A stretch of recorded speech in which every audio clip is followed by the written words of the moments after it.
Appeals in North Carolina ruled last week that people who are in a same-sex partnership are now equally protected against domestic violence as those in opposite-sex relationships. North Carolina was actually the last state in our country to have a statute that restricted domestic violence protective orders only to couples of the opposite sex. Ames Simmons with Equality NC says the ruling stemmed from a case back in 2018.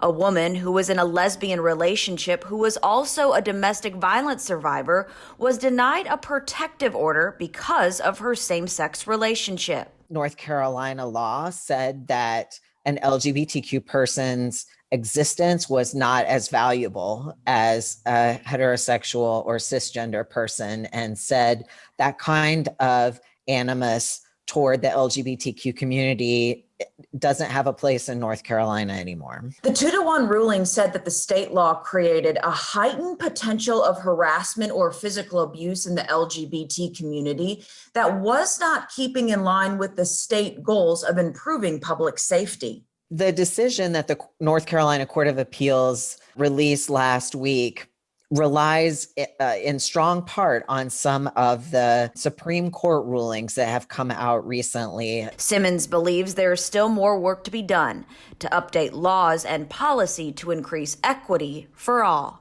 This case is a strong win for the LGBTQ community, but our work as a community remains to be done at the policy level, as well as continuing to explore community-based solutions to violence that we encounter. I'm Chelsea Donovan for News 3.